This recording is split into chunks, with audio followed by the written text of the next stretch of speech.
Antonius's hiding place. A fight took place here.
Franciscus Antonius.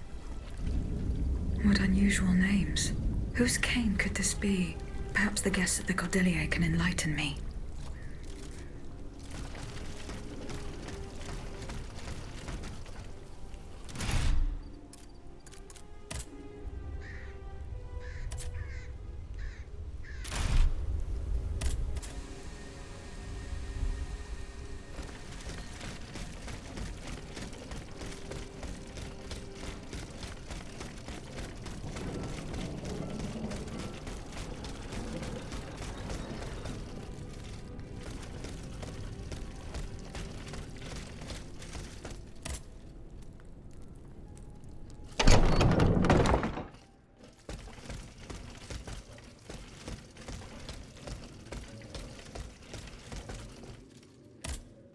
Monsieur, I found a broken cane. It says Franciscus Antonius on it. Do you know who it belongs to? Well, I never. Yes, I know the owner. And I'm willing to bet you're looking for a certain François Antoine. That's right. Well, you'd need to look a little further east, mademoiselle. Across the Rhine for a start. Because this cane belongs, or belonged, to a certain Franz Anton Mesmer. Mesmer, the prince of charlatans. Good heavens, it's been a long time since I've heard his name. 5 years to be exact since your learned commission denounced his theories. It wasn't long after that when he disappeared. Can you tell me more about Mesmer? He was a mystical healer who was once popular with the upper class. I myself attended several of his sessions. You mentioned a commission.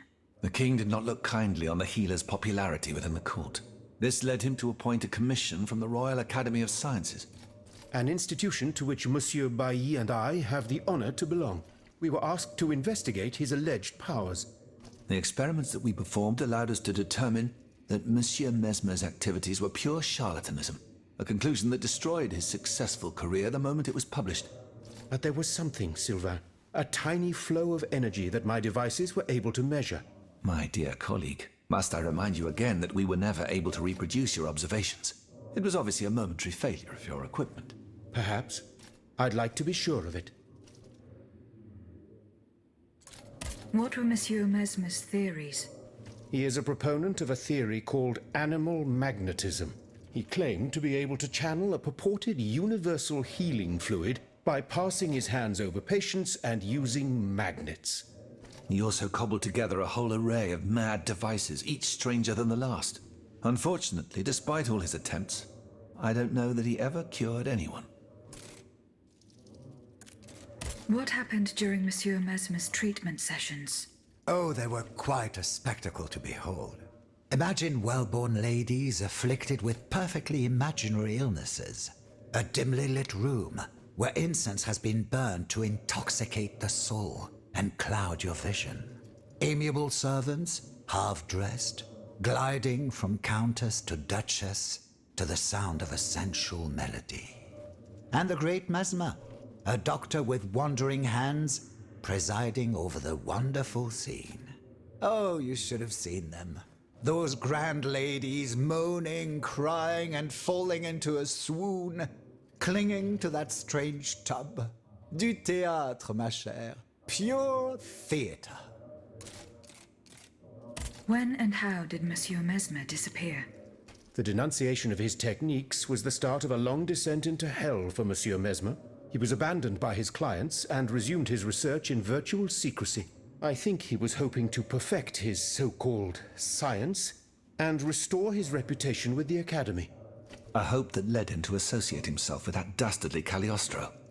God only knows what experiments they may have carried out. In any case, their collaboration did not last long. Monsieur Mesmer left the kingdom overnight to return to his mother country. Why did he leave so quickly? That is a mystery. But those who saw him that morning say it was as if he had the devil at his heels. This is true. He left in such a hurry that he abandoned everything he owned: furniture, belongings, and scientific equipment. And it seems that Cagliostro has inherited this treasure. Is that so? Well, if what you say is true, that broken cane must have passed into the Count's hands. Yes, it's likely. This adventurer from who knows where is quite a mysterious character. And he has been very busy recently. I've been able to observe him from my apartment, making frequent visits to Rue Saint-Honoré, on the Tuileries side. I wonder what he was doing there.